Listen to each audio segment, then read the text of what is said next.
Erros que eu cometi na faculdade. Esse é o tema do vídeo de hoje. Bem, eu fiz 2 graduações e isso multiplica a possibilidade de errar. Além disso, uma graduação era EAD e outra graduação era presencial. Isto é, 2 universos diferentes para cometer errinhos. Ainda bem, tive mais acertos do que erros nessa minha trajetória. No entanto, eu costumo comentar aqui, compartilhar com vocês dicas de como ir bem na faculdade, conselhos do que fazer, e hoje eu decidi percorrer o trajeto inverso e trazer um vídeo falando sobre o que não fazer, o que evitar, o que precisamos repensar. E é isso. Vamos lá para o primeiro erro dessa grande lista. Não ler a grade e a ementa do curso antes de escolhê-lo. Eu escolhi a faculdade de letras em 2014, quando eu ainda estava no 3º ano do ensino médio.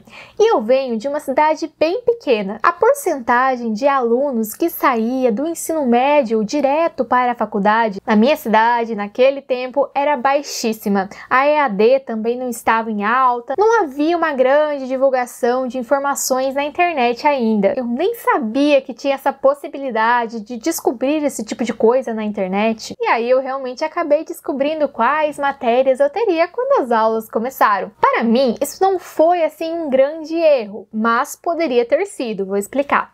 Eu acredito que se eu tivesse visto a grade do meu curso, que foi letras, ou não, eu teria feito do mesmo jeito. Porém, não ter visto a grade e a ementa custou caro para muitas pessoas que eu conheci no meu caminho. Muita gente se inscreve no curso de letras em inglês, sobretudo na universidade pública, que é de graça, achando que vai ter lá um cursinho de inglês, e aí vai aprender inglês e vai sair fluente sem pagar nada. E não é nada disso. Letras em inglês não vai te ensinar ali inglês como se ensina em uma escola de inglês, Wizard, CCAA, não. Na faculdade de português, eu também vi algumas pessoas cometerem esse erro. Eu lembro que teve um homem que ele foi só na primeira semana de aula, e o motivo era porque ele achou que na faculdade de letras português ele teria tipo um cursinho de língua portuguesa para concursos. Ele já era formado em outra coisa, que eu não me lembro ao certo, era de outra área bem diferente, mas ele queria prestar concursos, e há português no concurso, então ele achou que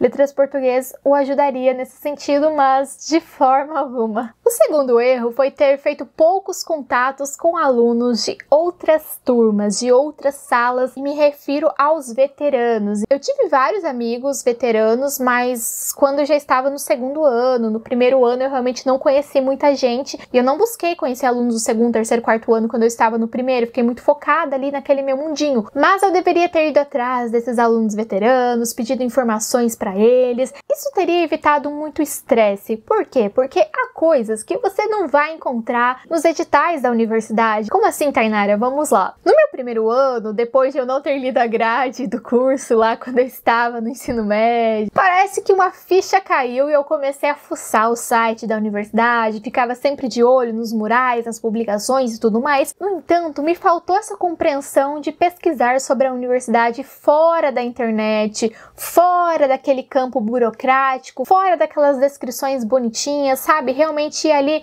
ter algumas informações sorrateiras sobre a forma, o estilo dos professores, sobre disciplinas, sobre programas, sobre conteúdos. Caro calouro, faça esse tipo de pesquisa, evita pressão, evita incompatibilidade de perfil, de você acabar entrando em projetos que não tenham muito a ver com aquilo que você queria, porque você achou que era uma coisa, você interpretou o edital de uma forma e de repente era outra. Converse com os veteranos. O terceiro erro que eu cometi na faculdade, e aí eu acho que esse erro eu cometi ele principalmente no mestrado, foi ter lido muitas coisas que não tinham a ver diretamente com a minha pesquisa. Não que fosse errado ler outras coisas, mas na minha visão hoje, e também na minha visão naquela época, um pouquinho depois, se eu tivesse focado primeiramente na minha pesquisa, eu teria terminado ela antes, e aí eu estaria livre para ler tudo o que eu quisesse. Eu acho importante nós lermos livros de lazer, mas eu lia muito. Eu acho importante nós lermos ali as coisas de outras disciplinas, mas eu lia tudo de tudo, e aí e acabava que aquele tempo que eu estava lendo tudo, de tudo,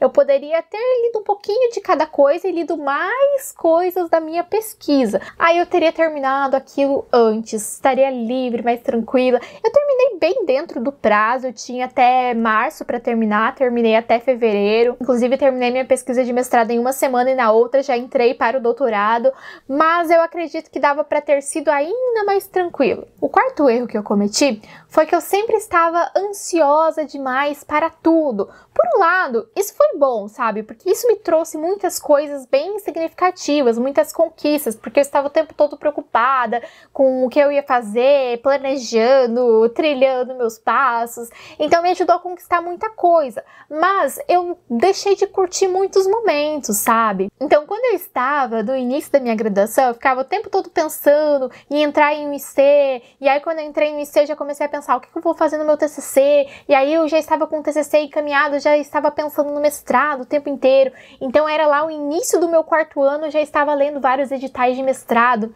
No meio do meu quarto e último ano da graduação, eu já passei no mestrado, saí da graduação direto pro mestrado. Então eu era muito ansiosa. Ainda sou um pouquinho ansiosa, mas eu não curtia muitos momentos, sabe? Eu sou enxadrista, jogadora de xadrez, e eu gosto muito de viajar também. Então eu ia para vários torneios de xadrez. Teve anos que eu joguei, por exemplo, 30 torneios de xadrez estando na graduação, o que é muita coisa. Só que o que acontecia? Eu ia para o torneio de xadrez e às vezes eu ficava muito pensando na faculdade. Aí eu voltava, eu ficava com aquele peso na consciência. Poxa, joguei um torneio, deveria estar estudando. Então eu curtia o momento, porque eu ia para os torneios, ia viajar, mas ao mesmo tempo eu não curtia 100%, não curtia tanto assim, porque eu ficava com aquele peso na consciência. Então se eu pudesse voltar naquela época, eu basicamente não me preocuparia, tiraria esse peso da consciência, tentaria, quando estar no torneio, viver o torneio, quando estar na viagem, viver a viagem, quando estar na faculdade, viver a faculdade, sabe? Não ficar pensando em uma coisa quando se está em outra. E assim, eu não gostava de festas, mas eu vejo que muita gente acaba ficando um pouco triste por não ir em tantas festas devido à faculdade. Então, vai depender muito aí do teu perfil, mas o que eu diria é, não fique com peso na consciência quando você está vivendo aquele momento, porque se você já foi pra festa, vai lá e se diverte, esquece da faculdade. Quando a festa acabar, você começa a pensar na faculdade de novo, ou você pensa na faculdade antes da festa, mas o que eu quero dizer é, viva o momento. O quinto erro foi um big mistake, que foi não ter organizado as pastas do meu computador desde a primeira semana da faculdade, porque passou uma semana, já fica uma bagunça. Estou até hoje tentando organizar. E aí depois eu fui organizando muita coisa, mas se eu tivesse feito isso desde o primeiro dia, meu Deus, como eu teria uma vida melhor. Eu era organizada, mas eu acho que eu poderia ter sido mais se eu tivesse começado antes. É uma coisa básica, eu talvez não fosse gastar nem 10 minutos por semana para organizar aquele computador. Minimamente que fosse. Primeiro dia de aula, assim que eu descobri a grade, eu já iria hoje criar uma pasta para cada disciplina, já iria salvar lá com o número 1, 2, 3, 4 e assim por diante. O sexto erro foi que eu acho que eu tirei muitos xerox. Eu gosto muito de ler no papel, então eu prefiro estar ali grifando, rabiscando, anotando, não gosto tanto assim de ler no computador. Mas o que eu faria hoje?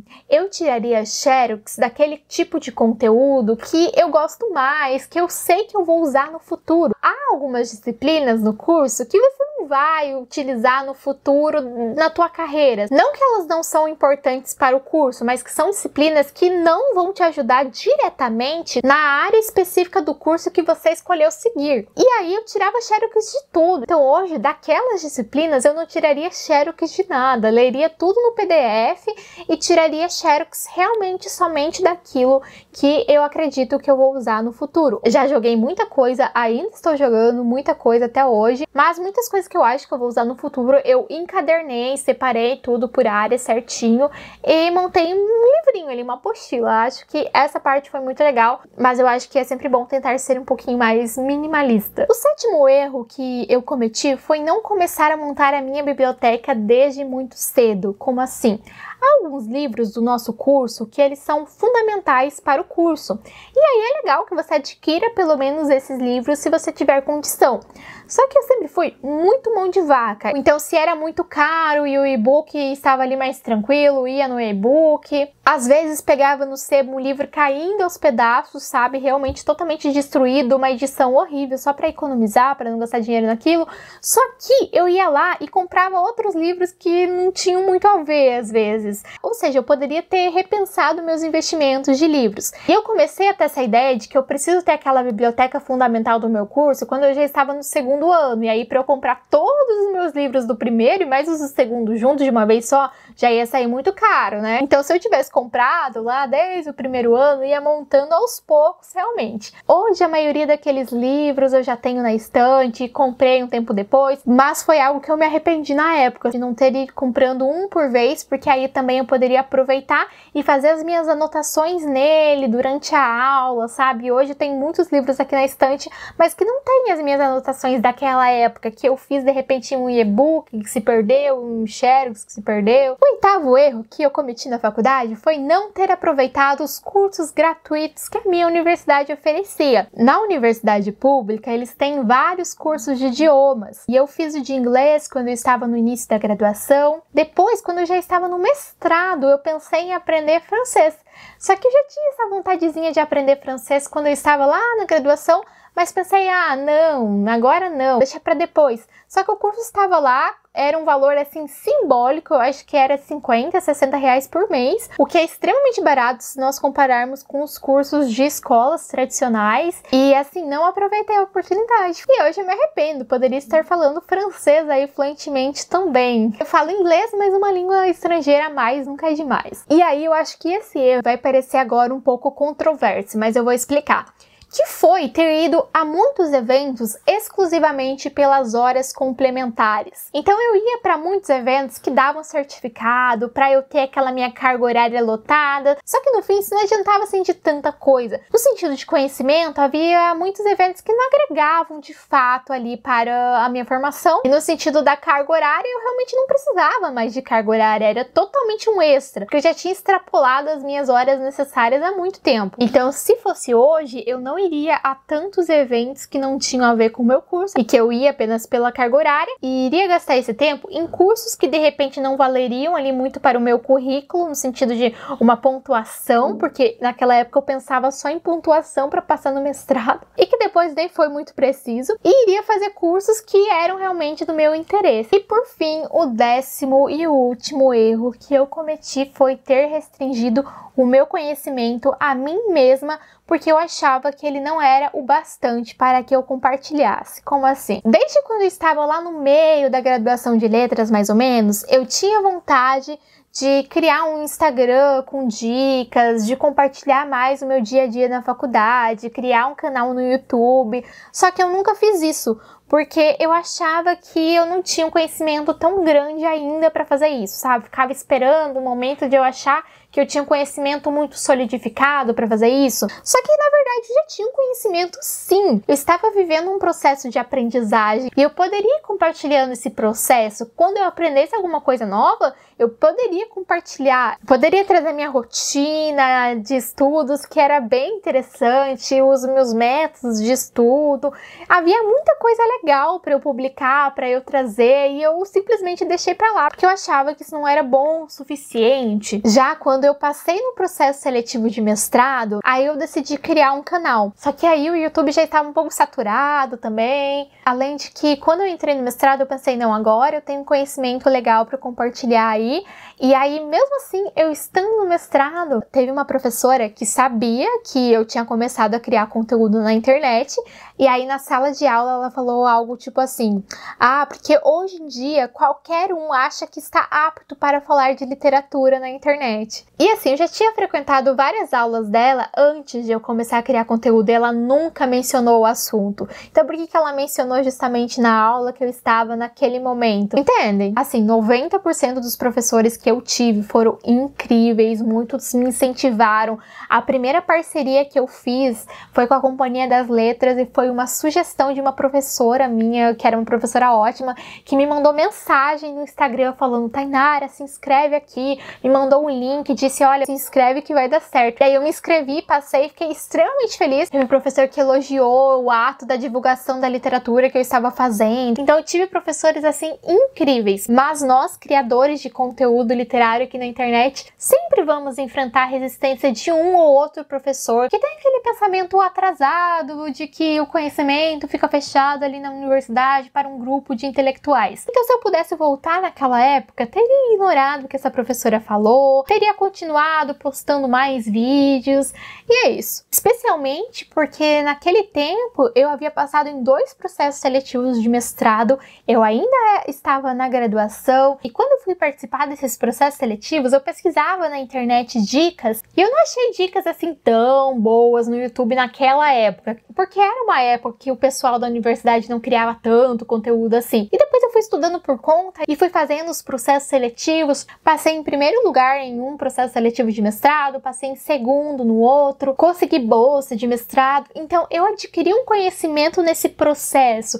Eu tinha várias dicas para compartilhar por aqui e acabei deixando de lado. Tenho muito claro para mim que não importa onde eu chegue, não importa o quão extenso seja o meu currículo, eu devo sempre entender que quando eu estiver falando com outra pessoa, aquela pessoa também tem o seu valor, ela não vale menos ou vale mais por causa do currículo dela. Uma coisa é o valor do seu currículo, outra coisa é o seu valor. E eu vejo que há muitas pessoas por aí que acabaram perdendo essa noção. Então é isso, eu acho que nós temos que levar menos a sério a opinião alheia. Eu espero que vocês tenham gostado do vídeo de hoje, que vocês tenham gostado aí desse compartilhamento mais particular. Lembrando sempre que vocês podem sugerir outros temas de vídeo. Não se esqueçam de curtir o vídeo se gostaram dele. Se inscrevam se forem novos por aqui. Também me sigam no Instagram, @TainaraLês, e vejo vocês na próxima.